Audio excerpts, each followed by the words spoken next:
He told her she was worthless. He told the judge she was a leech who deserved nothing.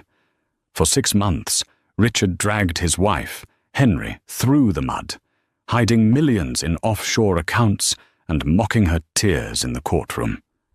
He thought he had won. He thought he had broken her. But he didn't know who was waiting for her outside. He didn't know that the woman he called pathetic was about to step into a black SUV with the one man Richard feared more than anyone on earth. When the window rolled down, Richard's smirk didn't just fade, it died. This is the story of the most satisfying regret you will ever witness. The fluorescent lights of the mediation room hummed with an irritating buzz, but it was nothing compared to the noise coming from the man sitting across the mahogany table. Richard Sterling leaned back in his leather chair, checking his Rolex for the 3rd time in 5 minutes. He didn't just look bored, he looked victorious. He was wearing a custom-tailored navy suit that cost more than most people's cars, a silent testament to the wealth he had amassed during their 12-year marriage, wealth he was currently fighting tooth and nail to keep entirely for himself. "Are we done yet?" Richard sighed, looking at his lawyer, a shark of a man named Mr. Henderson. "I have a flight to catch. Unlike some people in this room, I actually have a business to run." Across from him sat Henry. She looked tired.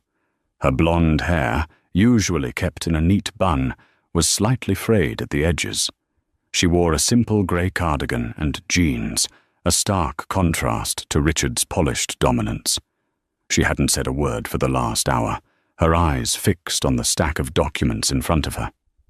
Henry, her lawyer, a court-appointed mediator named Brenda, whispered gently, "If you sign this, you are waiving your right to the tech startup shares. You are accepting the bare minimum alimony. Are you sure you understand?"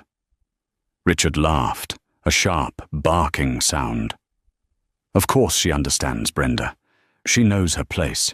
She contributed nothing to Sterling Dynamics.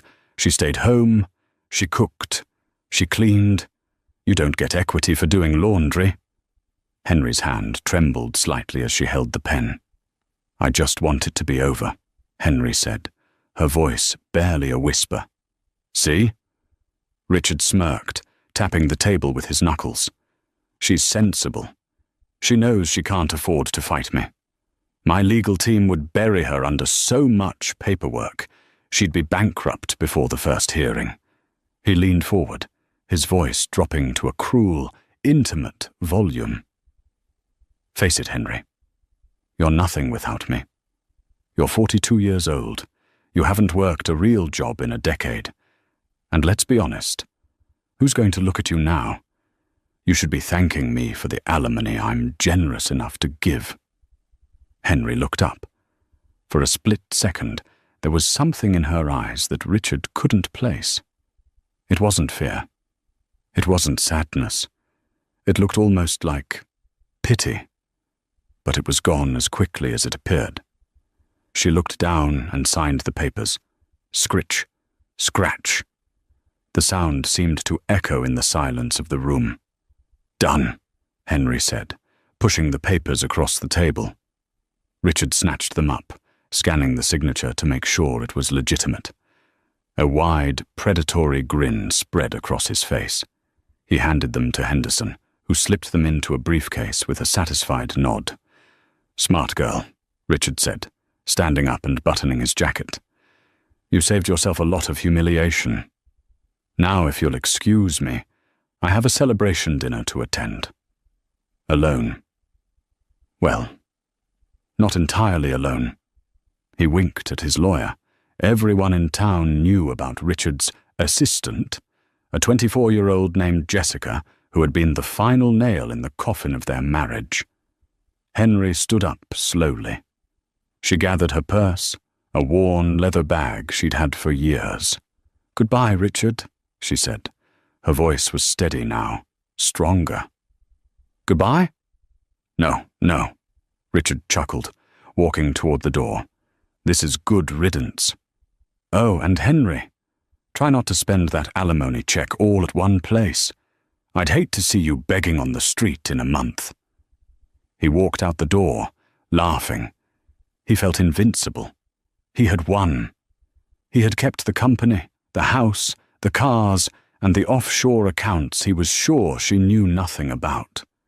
He had no idea that Henry had signed those papers not because she was weak, but because she was in a hurry.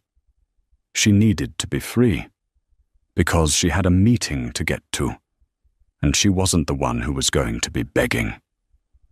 Richard stepped out of the law firm's building and took a deep breath of the city air. It smelled like victory. He pulled out his phone and dialed Jessica. "It's done, babe," he said, his voice booming so loudly that passers-by turned to look. "She signed everything. The company is safe. The house is safe. She took the peanuts and ran." He paused, listening to the squeal of excitement on the other end. I know. I'm a genius. Listen, meet me at Le Pierre in 20 minutes. I'm going to buy the most expensive bottle of champagne they have. We're celebrating freedom." He hung up and signaled for his driver. As he waited on the curb, he saw Henry exit the building behind him. He couldn't resist one last jab. He wanted to see her break. He wanted the satisfaction of seeing her cry on the sidewalk. "Hey!" Richard shouted, turning around. Henry stopped. She was checking her phone, looking unbothered. This annoyed him. "You need a ride," Richard called out, mocking concern. "I can have my driver drop you off at the bus station. Or are you walking? It's a nice day for a walk. Good exercise. You could use it." Mr. Henderson, standing next to Richard, chuckled nervously. "Richard, let it go. You won." "I just want to be helpful," Richard sneered. "It's a tough world out there for a single, middle-aged woman with no skills." Henry finally looked at him. She lowered her sunglasses, revealing eyes that were ice cold. "I don't need a ride, Richard," she said, calm. "My ride is here." Richard looked around. The street was busy with yellow taxis and beat-up sedans. "What ride? An Uber pool?" He laughed at his own joke. "Save your money, Henry. Really?" Just then, the traffic on the busy street seemed to part. A low rumble, deep and powerful, vibrated through the pavement. Around the corner, a vehicle appeared. It wasn't a taxi. It wasn't an Uber. It was a Rolls-Royce Phantom. But not just any Phantom. It was the extended wheelbase model, custom painted in a midnight blue that looked almost black. The chrome grille gleamed under the afternoon sun like the gates of a fortress. It moved with a silent, heavy grace, commanding the road. Richard stopped laughing. He knew cars. He knew that car cost upwards of $500,000. He stared at it, admiring the machinery. "Wow," he muttered. "Now that is a car. Wonder who's in town. Probably a Saudi prince or a tech mogul." The massive car slowed down. It didn't pass them. It pulled up right to the curb, directly in front of where Henry was standing. Richard frowned. "What is this?" "Henry, move out of the way. You're blocking the entrance for whoever this is." Henry didn't move. The driver's door opened. A man in a sharp black suit stepped out. He was built like a linebacker, with an earpiece coiled behind his ear. He walked around the back of the car, ignoring Richard completely, and stopped in front of Henry. "Good afternoon, ma'am," the driver said, bowing his head slightly. "I apologize for the delay. Traffic on Fifth Avenue was terrible." Richard's jaw dropped. He blinked, trying to process what he was seeing. "Ma'am, it's fine, David," Henry said softly. "We're right on time." The driver reached for the rear door handle. "Wait a minute." Richard stepped forward, confusion turning into aggression. "What is this? Who are you? Henry, who is paying for this? You can't afford a rental like this." The driver turned to Richard. His expression was stone. He didn't say a word, but he stepped between Richard and Henry, creating a physical wall. "Henry!" Richard shouted over the driver's shoulder. "You're spending your alimony already. You're trying to make me jealous by renting a fancy car for an hour. That is pathetic, even for you." Henry paused with her hand on the open door. She turned back to Richard. "It's not a rental, Richard," she said. "Bullshit," Richard spat. "You have nothing. I made sure of it." "You made sure I had nothing of yours," she corrected him. "I never said I didn't have anything of my own." Before Richard could respond, the tinted window of the back seat rolled down. Richard looked inside. He expected to see an empty seat, or maybe some low-level lawyer she was dating. Instead, he saw a man. The man was in his 50s, with silver hair and a face that was plastered on the cover of Forbes and Wall Street Journal at least twice a year. He was wearing a casual sweater that probably cost more than Richard's suit. He was looking at a tablet, but as the window lowered, he looked up. Richard's blood ran cold. He knew that face. Everyone in the business world knew that face. It was Arthur Sterling, no relation to Richard, but a god in the industry.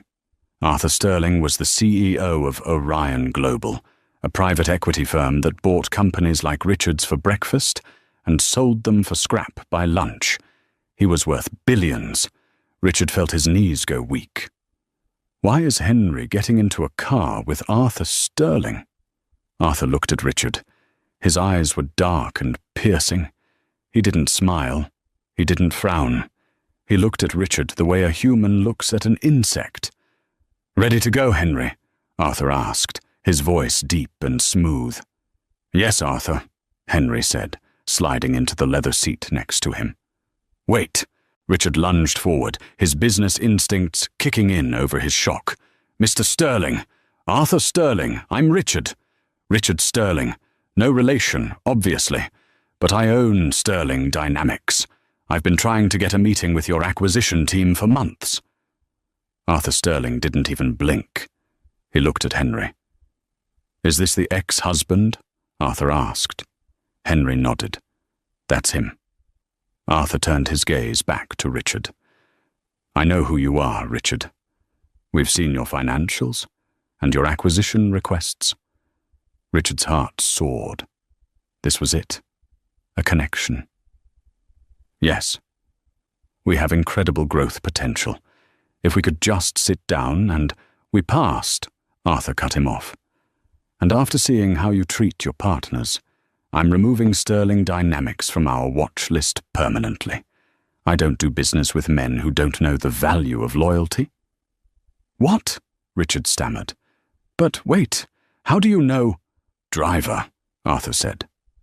The driver slammed the heavy door shut, sealing Henry and the billionaire inside. Richard stood on the sidewalk, mouth open, as the Rolls-Royce pulled away, merging seamlessly into the traffic. "What just happened?" Mr. Henderson asked, coming up beside him, looking equally terrified. "Richard, was that the Arthur Sterling?" Richard didn't answer. He was staring at the tail lights of the car. "She knows him," Richard whispered, his voice trembling. "How does she know him?" His phone buzzed. It was a text from Jessica. "I ordered the champagne." "Where are you?" Richard stared at the phone. The joy of his victory was gone, replaced by a cold, gnawing pit in his stomach. He had just seen his pathetic ex-wife drive off with a man who could buy Richard's entire life with the change in his pocket. He didn't know it yet, but the divorce papers he had just celebrated signing were not his victory. They were his death warrant. The interior of the Rolls-Royce was a sanctuary of silence and soft leather, a stark contrast to the sterile, hostile atmosphere of the mediation room Henry had just left. As the car glided onto the highway, putting distance between her and Richard, Henry finally let out the breath she had been holding for 6 months. Her shoulders slumped. She covered her face with her hands. "Are you okay?" Arthur asked gently. The ruthlessness he had shown Richard on the curb was gone, replaced by a deep, familial concern. He reached into a cooler built into the center console and pulled out a bottle of sparkling water. Henry took it, her hands trembling slightly. "I'm fine. It's finally over." He signed. He really thinks he won. Arthur let out a low, humorless laugh. Let him think that for a few more days. It makes the fall so much more entertaining. He looked at her, his expression softening. "I still don't understand how you did it, Henry. 12 years. 12 years pretending to be Henry Miller, the simple housewife. 12 years of letting a mediocrity like Richard talk down to you, treat you like an accessory, and count pennies while you sat on a fortune that could buy his entire bloodline." Henry looked out the window, watching the city skyline blur. "I loved him, Arthur. In the beginning, I really did. I didn't want him to love me for the sterling money. I didn't want him to look at me the way everyone else does, as a walking bank account. I wanted to be loved for me." Arthur sighed, shaking his head. "And so you became Henry Miller. You took Mum's maiden name. You lived in that modest house. You let him budget your grocery money." He clenched his fist. "God, when I saw the transcripts of what he said in court, calling you a leech, I almost bought his building just to evict him then and there." "I know," Henry said softly. "But I had to follow the plan. If he knew who I really was, he would have dragged the divorce out for decades. He would have fought for half of my trust. He would have wanted a seat on the board of Orion Global." She turned to Arthur, her eyes hardening. "I needed him to think I was destitute. I needed him to think he was discarding trash. That was the only way to get him to sign the waiver. He waived all rights to any future assets or hidden assets I might possess. It's ironclad." Arthur smiled, a wicked glint in his eye. "Ironclad. Henderson is a cheap lawyer, but even he should have checked your background deeper than a credit report. They never looked for the trust fund because they assumed you were a nobody." He tapped the tablet in his lap. "So, now that you are officially divorced and the waiver is filed, are you ready to come back to the world of the living?" Henry straightened up. She adjusted her cardigan, but suddenly it felt like a costume she was ready to burn. "I'm done being Henry Miller, the housewife," she said firmly. "I'm ready to be Henry Sterling again." Arthur nodded approvingly. "Good, because we have a board meeting on Monday, and there's a certain acquisition target on the agenda that I think you'll want to handle personally." Henry raised an eyebrow. "Oh? Which company?" Arthur turned the tablet screen toward her. Displayed on the screen was a dossier. The photo at the top was of a sleek, modern office building. The logo was familiar. Too familiar. Sterling Dynamics. "Richard's company," Henry whispered. "He's over-leveraged," Arthur explained, his voice turning into the cold monotone of a business titan. "He took out massive loans to expand last year, banking on a contract with the military that he didn't get. He's been cooking the books to hide the losses from you during the divorce, so he wouldn't have to split the debt. But now, the banks are getting nervous. They're looking for a buyer to take on the debt in exchange for equity." Henry looked at the numbers. It was a mess. Richard was a good salesman, but a terrible CEO. He was bleeding money. "He bragged about keeping the company," Henry said, a small, cold smile touching her lips. "He told the judge it was his life's work." "And now," Arthur said, closing the tablet case with a snap, "it's going to be yours. We aren't just going to buy it, Henry. We're going to execute a hostile takeover. And since you own 40% of Orion Global's voting shares, you're going to be the one to sign the purchase order." Henry looked at her hands. The ring finger was empty. The weight of the diamond Richard had given her, bought with money she had helped him save, was gone. "He told me I was nothing without him," she said, her voice dropping an octave. "He told me I couldn't survive in the real world." "He was wrong," Arthur said. "Yes," Henry agreed. She looked at her brother. "Take me to the estate. I need to change. I can't destroy my ex-husband wearing clothes from Target." 2 hours later, Richard was seated at the best table in Le Pierre, a French restaurant where the waiters spoke better English than the patrons, but refused to use it.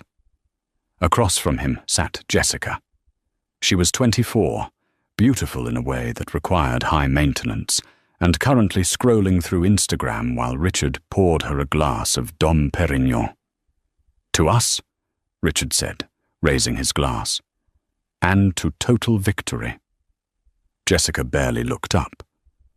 "Did you see the car he was driving? The guy who picked up your ex?" Richard's mood soured instantly. He slammed his glass down a little too hard. "It doesn't matter, Jessica. It was probably a taxi service. Or maybe she's dating a chauffeur. Who cares? She's the past. We are the future." Jessica shrugged, finally taking a sip. "I just think it's weird. You said she was broke. Broke people don't get picked up in phantoms." "Drop it," Richard snapped. He took a long drink, trying to wash away the memory of Arthur Sterling's cold stare. Why was he there? The question had been gnawing at him all afternoon. Maybe Henry had been a nanny for the Sterlings years ago. Maybe she was a distant cousin of a maid. His phone buzzed on the white tablecloth. Richard glanced at it. It was Gorski. Ivan Gorski was Richard's biggest client. His logistics firm accounted for nearly 60% of Sterling Dynamics revenue. If Gorski sneezed, Richard caught a cold. "I have to take this," Richard said, holding up a finger to Jessica. He put on his charming business voice. "Ivan, my friend, I'm actually at dinner celebrating a major legal victory, but for you I always have time. Tell me, are we ready to sign the renewal for Q3? There was a silence on the other end, a heavy, uncomfortable silence. "Richard?" Ivan's voice was rough, lacking its usual jovial tone. "We aren't renewing." Richard froze. The background noise of the restaurant, the clinking silverware, the soft jazz, seemed to vanish. "Excuse me?" Richard laughed nervously. "Ivan, you're joking. You've been with us for 5 years. Our integration is seamless. You can't just switch vendors overnight." "We aren't switching to just anyone," Yvonne said. "We've been given a directive. We're moving our logistics to a subsidiary of Orion Global." Richard felt the blood drain from his face. Orion Global, Arthur Sterling's company. "Orion?" Richard stammered. "Ivan, listen to me. They're a massive conglomerate. They don't care about you like I do. I can lower my rates. I can—" "It's not about rates, Richard," Ivan cut him off. "I got a call from the VP of Orion today. They made it very clear. If I do business with Sterling Dynamics, Orion pulls their financing from my construction projects in Europe. They gave me a choice. You or my entire business empire." Richard's mouth opened and closed like a fish. That's illegal. That's antitrust. They can't do that." "They can. And they did," Yvonne said. "I'm sorry, Richard. Effective immediately. Our contract is void. Don't call me again." Click. Richard stared at the phone. His hand was shaking so badly he almost dropped it into his soup. "What's wrong?" Jessica asked, looking annoyed that the attention was off her. "Did the card get declined or something?" "Shut up," Richard whispered. "Excuse me?" Jessica's eyes widened. "I said shut up," Richard hissed. "I just lost the Gorski account. That's $3 million a year. Gone." He ran a hand through his hair, messing up the perfect gel. "This makes no sense. Why would Orion Global care about a mid-sized logistics firm in Chicago? Why would Arthur Sterling target me? Then, the image flashed in his mind. The curb, the Rolls-Royce, Henry getting into the car. "Is this the ex-husband?" Arthur had asked. "I know who you are, Richard." "No," Richard muttered. "No, that's impossible. She's a housewife. She coupons. She buys generic cereal. She can't be knowing people like that." His phone buzzed again, then a third time. He looked at the screen. Missed call. Bank of America commercial lending. Email. Urgent notice of credit line review. Text from operations manager. "Boss, the server access just got revoked by the software provider. They say the license expired." It was an avalanche. It wasn't just Gorski. It was everything. "Richard, you're scaring me," Jessica said, actually looking concerned now, or perhaps concerned that her meal ticket was hyperventilating. Richard stood up abruptly, knocking his chair over. The entire restaurant turned to look. "We have to go," he said. "But we haven't even ordered entrees," Jessica whined. "I don't care about the damn entrees," Richard shouted, throwing a wad of cash onto the table. "I need to get to the office. Something is happening. Someone is attacking my company." He grabbed Jessica's arm, perhaps a bit too roughly, and pulled her toward the exit. As he waited for the valet to bring his car, a Mercedes that suddenly felt very small compared to a Rolls-Royce, Richard pulled out his phone and dialed the one number he thought could save him. He dialed Henry. It went straight to voicemail. But the voicemail greeting had changed. Instead of Henry's hesitant, soft voice saying, "Hi, you've reached Henry. Leave a message." It was a crisp, professional, automated recording. "You have reached the private line of Henry Sterling, Executive Director. Please direct all business inquiries to my assistant at Orion Global Headquarters. Goodbye." Richard dropped the phone. It clattered onto the pavement, cracking the screen. "Sterling," he whispered. "Henry. Sterling?" The valet pulled up in the Mercedes. "Sir, your car." Richard didn't move. He felt like the ground was opening up beneath him. He had spent 12 years mocking his wife for being a nobody. He had spent 6 months of divorce proceedings, hiding assets from a woman he thought was too stupid to find them. But she wasn't Henry Miller. She was Henry Sterling, and he had just declared war on a goddess. The next morning, the sun rose over the city, casting a golden light on the skyscrapers. But inside the offices of Sterling Dynamics, the mood was pitch black. Richard stormed out of the elevator at 8 a.m. sharp, looking like a man who hadn't slept in a week. His tie was slightly crooked, and there were dark circles under his eyes. He expected to see his sales team on the phones, hustling to replace the Gorski account. Instead, he saw boxes. "What is going on here?" Richard shouted, his voice echoing through the open plan office. "Why aren't you working? Why are you packing?" His VP of operations, a loyal man named Tom who had been with him since the start, walked over. Tom looked pale. "We can't work, Richard. The system is down. All of it. Email, CRM, payroll. We're locked out. Call it. Fix it," Richard screamed. "We did," Tom said quietly. "The server hosting company terminated our contract at midnight. Breach of payment terms. They wiped the cloud access." "Breach of payment? I paid them last month." "You paid them with the credit line from Citibank," Tom corrected him. "The payment bounced this morning. Citibank froze all our accounts at 9 a.m. Richard felt the room spin. He stumbled back toward his glass-walled office, the sanctuary where he usually felt like a king. But sitting in his chair was not his secretary. It was a woman in a grey suit. She had a briefcase on his desk.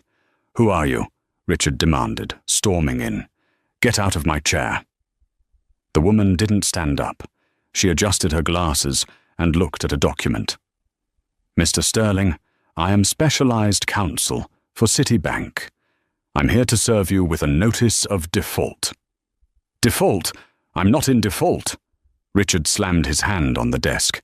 I have 30 days to cure any missed payment. Actually, the lawyer said calmly, under the change of control clause in your loan agreement, the bank has the right to call in the full value of the loan immediately if the risk profile of the borrower changes significantly. My risk profile hasn't changed.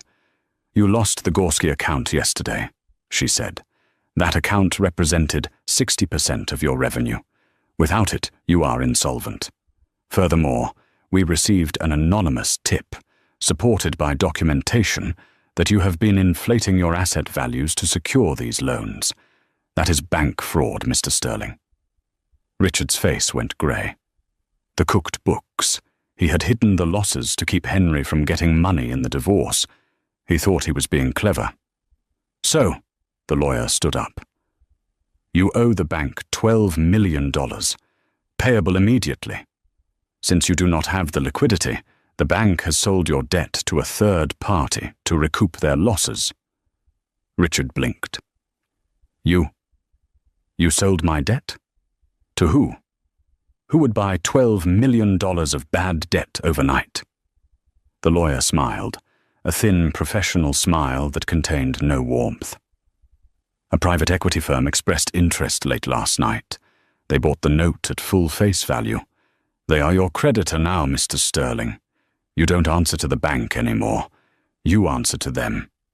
Who? Richard whispered. Orion Global. The name hit him like a physical blow. Orion. Arthur Sterling. Richard collapsed onto the leather sofa in his office. It was a coordinated attack. It was a slaughter. They had stripped his clients, frozen his cash, and now they owned his debt. They could foreclose on the company by lunch. He pulled out his phone. He had to call Henry. He had to beg. If she was really a Sterling, maybe she had mercy. Maybe she still had that soft heart he had exploited for 12 years. He dialed. Straight to voicemail.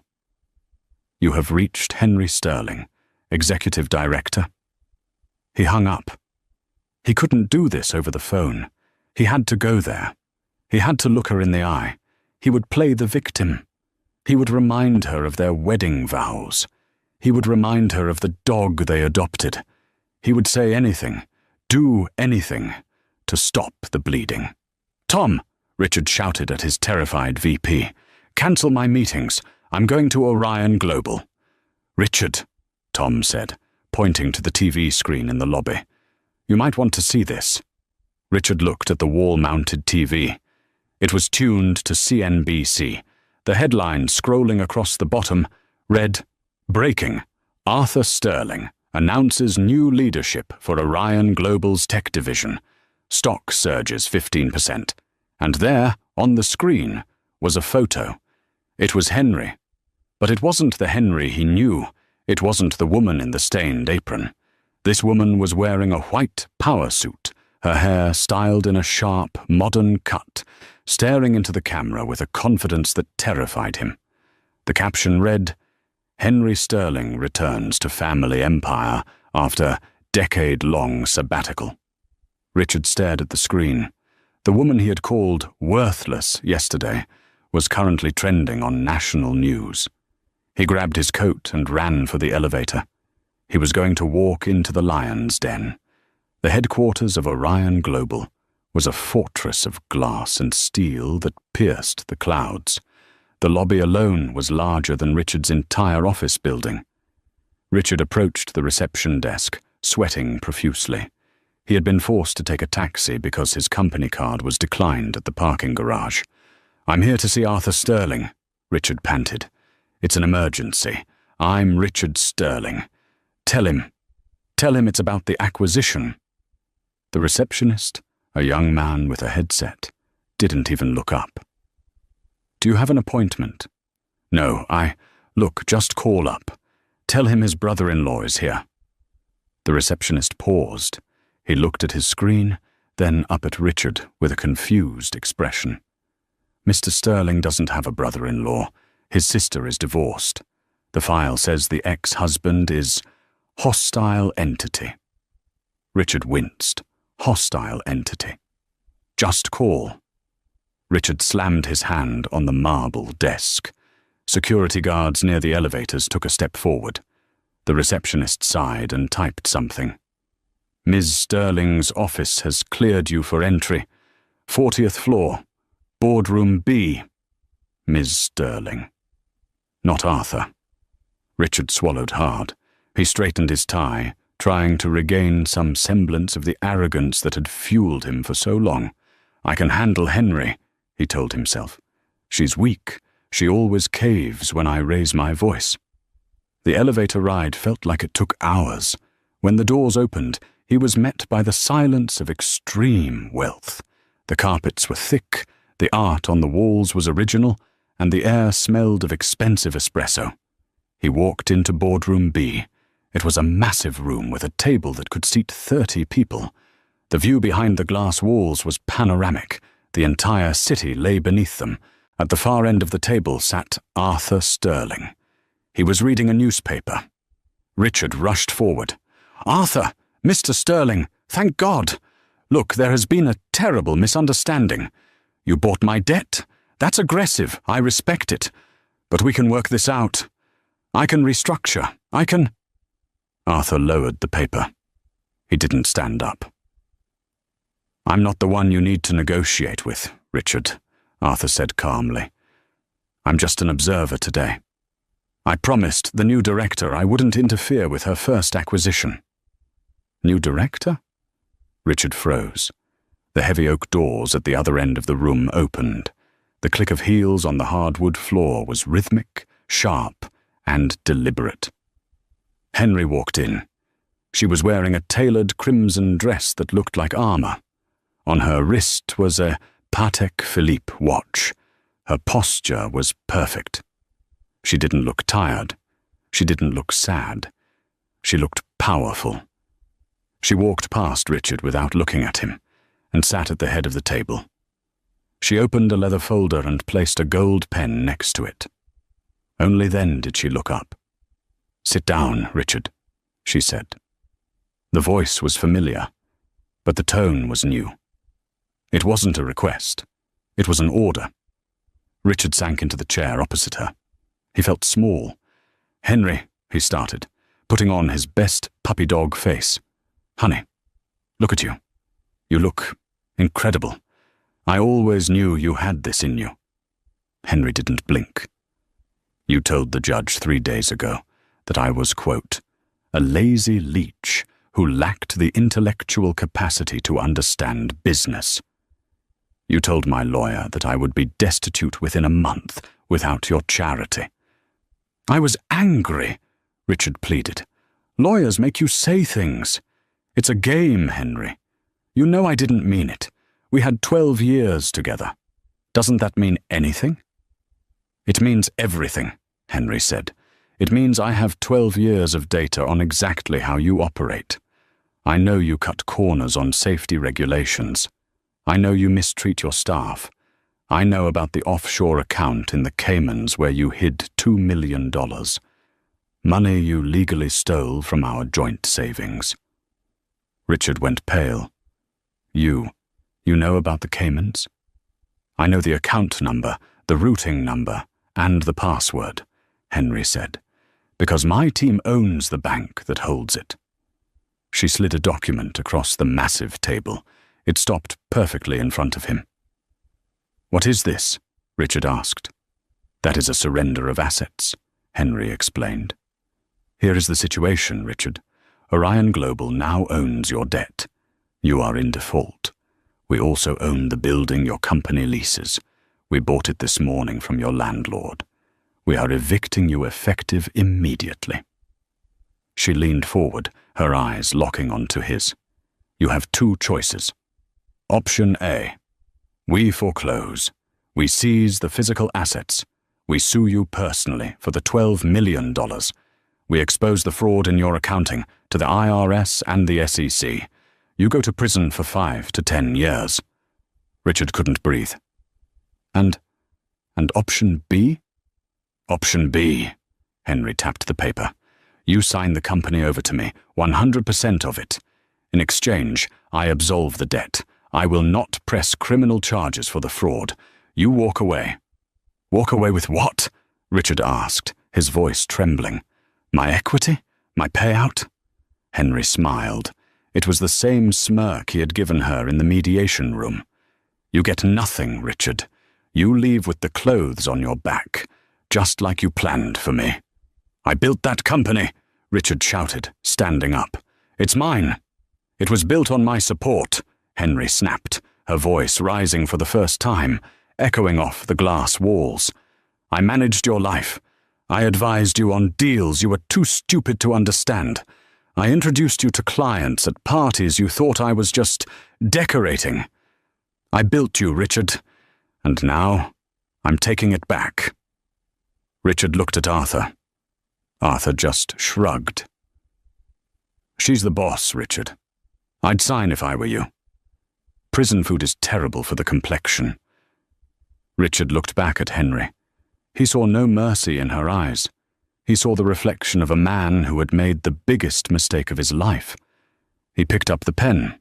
His hand shook as he signed the line, scritch, scratch, the sound of his defeat.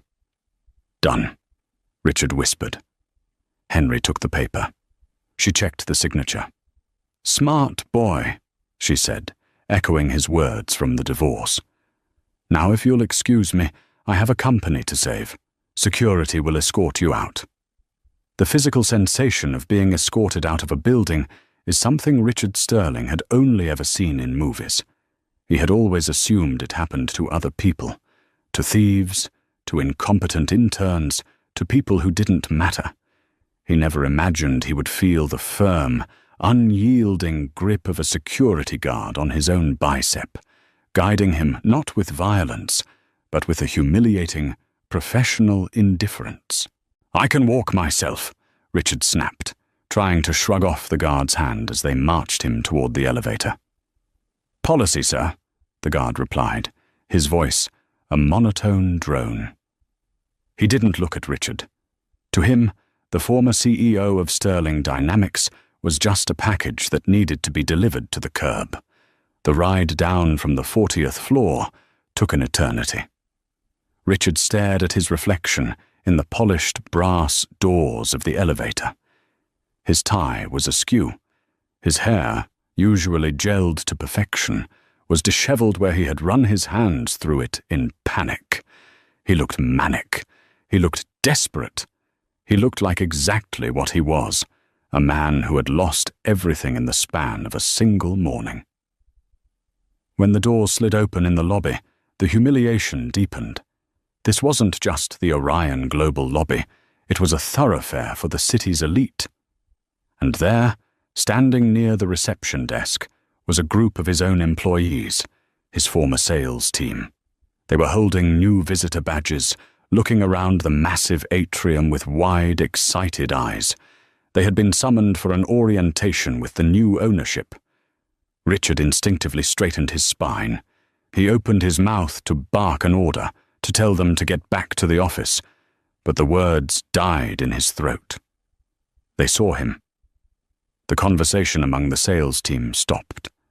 6 pairs of eyes locked onto him. Richard waited for them to rush over, to ask what was wrong, to offer help.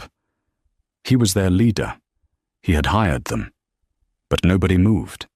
Instead, he saw something that cut deeper than any insult. He saw pity. One of the junior associates, a kid Richard had screamed at just last week for a typo, looked at the security guards flanking Richard, then looked down at his shoes, awkwardly shuffling away. The others turned their backs, pretending to study the artwork on the walls. They were distancing themselves from the sinking ship. "This way, sir," the guard said, nudging him toward the revolving doors. The transition from the climate-controlled, jasmine-scented air of the Orion Tower to the biting wind of the Chicago street was a physical shock. The guard handed him a small, white cardboard box. "Your personal effects from the office, Mr. Sterling. The rest will be couriered to your residence. assuming you still have access to the residence on file." The guard turned on his heel and walked back inside, leaving Richard standing alone on the cold concrete. Richard looked down at the box. It was pathetically light. He lifted the lid. Inside, rattling around like loose change, were 3 items: his lucky stapler, a coffee mug that said, "World's Okayest Boss," a gag gift he had bought for himself because no one else would, and a framed 4:1:6 photograph. He picked up the photo. His hands were shaking so badly the frame rattled against his wedding ring, a ring he realized he needed to pawn. The photo was from 10 years ago. It was him and Henry, standing on the pier in Santa Monica. He was wearing a cheap t-shirt, and she was laughing, her hair wind-blown, looking at him with total, unadulterated adoration. They had no money then. They had eaten hot dogs for dinner that night, and he remembered, with a sickening jolt, that he had been happy. He had traded that woman, that laughter, and that happiness for a corner office and a mistress who wouldn't answer his calls. Speaking of calls, he needed a miracle. He fumbled for his phone, his fingers numb from the cold. He dialed the one man who knew where the bodies were buried. "Henderson," Richard hissed into the phone as soon as the line connected. "Don't hang up. You're my lawyer. You have a fiduciary duty." "I have a duty to clients who pay their retainers, Richard." Mr. Henderson's voice was clipped, devoid of the sycophantic warmth it usually held. "I'll pay you. I have money in the Caymans. Henry knows about it. But if we move fast, we can—" "Richard, stop!" Henderson cut him off. "You don't get it. You don't understand who you were married to. I just got a call from the Bar Association. Someone flagged my firm for an ethics review regarding your divorce filings. Do you know who sits on the ethics board?" Richard didn't answer. "Arthur Sterling," Henderson whispered, the fear palpable even over the phone line. "You didn't just divorce a housewife, Richard. You declared war on an institution. You are radioactive. If I represent you, my firm is dead by Monday. Do not call me again." The line went dead. Richard lowered the phone. He felt lightheaded. The city noise, the honking taxis, the construction drills, the chatter of pedestrians seemed to blur into a deafening roar. He stumbled back, leaning against the cold stone of the building for support. He was waiting for an Uber he couldn't afford, hoping the credit card linked to the account hadn't been cancelled yet, when the heavy glass doors of the building slid open again. A hush seemed to fall over the sidewalk. Even the doormen straightened up. Henry walked out. She wasn't alone. She was flanked by Tom, his former VP, and 2 other executives from Sterling Dynamics. But the dynamic had completely shifted. In the past, Tom walked behind Richard, carrying his files, head bowed in submission. Now Tom walked beside Henry, gesturing animatedly, laughing at something she said. Henry looked radiant. The crimson dress she wore was vibrant against the grey city backdrop. She looked like a flame. She moved with a purpose and grace that Richard had never seen in their kitchen. Or perhaps, he realized with a pang of nausea, he had just never looked hard enough to see it. She stopped at the bottom of the stairs, wrapping her coat tighter around herself. She said something to Tom, placing a reassuring hand on his shoulder. Tom beamed, looking more motivated in 10 seconds of her presence than he had in 10 years of Richard's management. Then she turned. Her eyes found him immediately. There was no searching, no hesitation. She knew exactly where he would be. She said a few words to the executives, dismissing them. They walked away, casting wary glances at Richard, but knowing better than to interfere. Henry walked over to him. The click of her heels on the pavement sounded like the ticking of a clock, counting down the seconds of his life. "You're still here," she said. It wasn't a question. Her voice was calm, lacking the shrillness he had always accused her of having during their arguments. It was the voice of a woman who had nothing left to prove. "I'm waiting for a car," Richard lied. He tried to straighten his jacket, to salvage some scrap of dignity.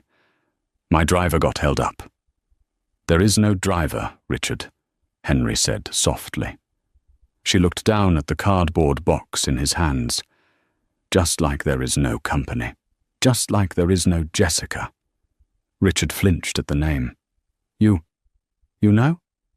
"I know she posted a photo from a yacht in Miami 20 minutes ago," Henry said, a small, sad smile playing on her lips. "Tagging a 22-year-old crypto promoter. You were a stepping stone, Richard, and when you stopped being solid ground, she stepped off."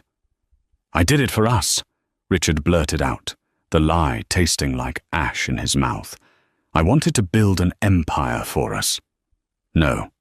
Henry shook her head slowly. "You wanted an audience. You didn't want a partner, Richard. You wanted a fan. You wanted someone to applaud when you bought the cars, and someone to kick when the deals went bad. I was your emotional punching bag." She stepped closer, her eyes searching his face, looking for the man she had once loved. "I was willing to give you everything," she whispered. "When we started the divorce, I told Arthur I didn't want to hurt you. I was going to let you keep the company. I was going to let you keep the money. All I wanted was an apology. Just one moment where you admitted that I contributed to your success." Richard felt tears pricking his eyes, tears of frustration, of rage, of loss. I worked hard. "We worked hard," she corrected him.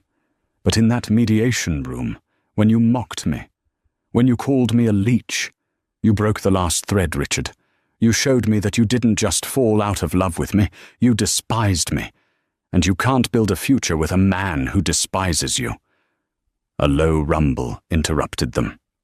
A silver Aston Martin Vanquish pulled up to the curb, its engine purring with restrained power. The window rolled down, revealing a man with kind eyes and a jawline that spoke of old money and good breeding. "Ready, Henry?" the man asked. He didn't look at Richard with anger or judgment. He looked at him with indifference.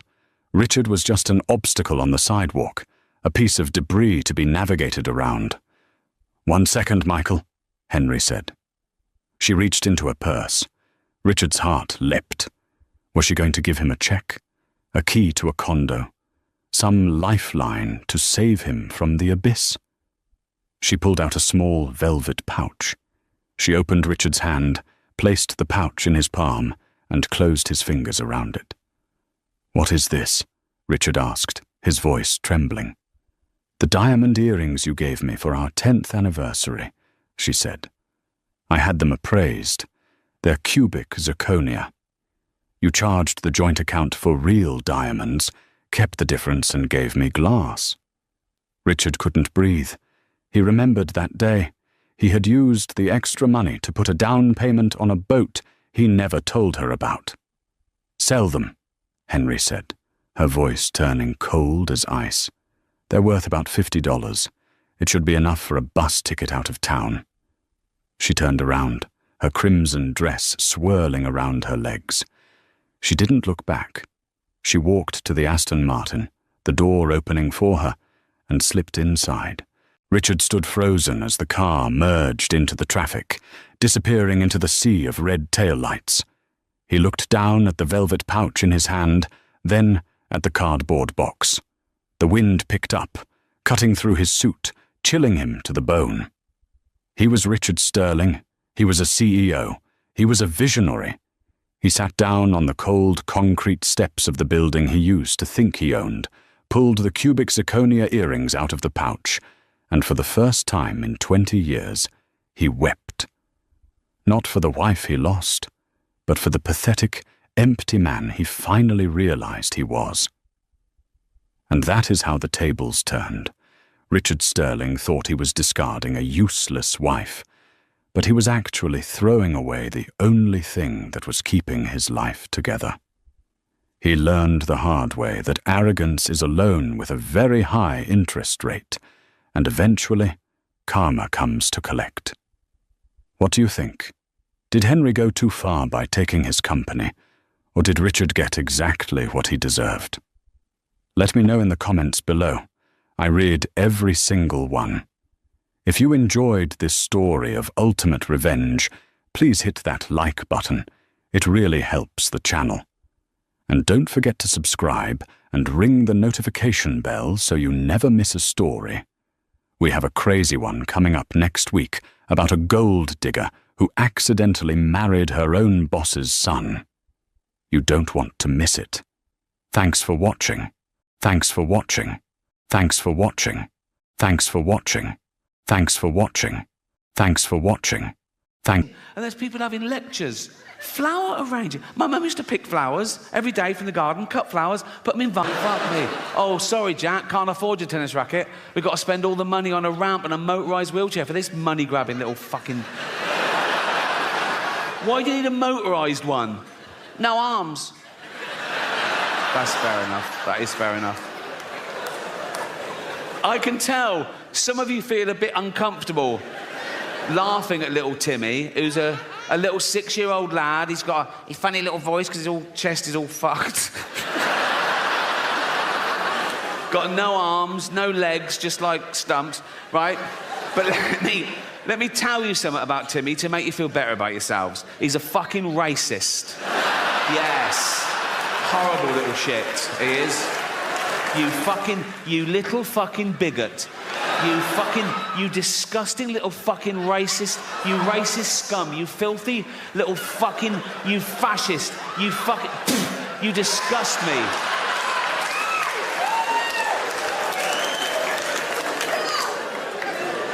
Homophobic? Yeah. He's like, they're not like us. Nothing's like you disgusting little fucking, you prejudiced little piece of, you ball of hate, you disgusting little fucking racist homophobe. I wish we'd had a scan. You absolute,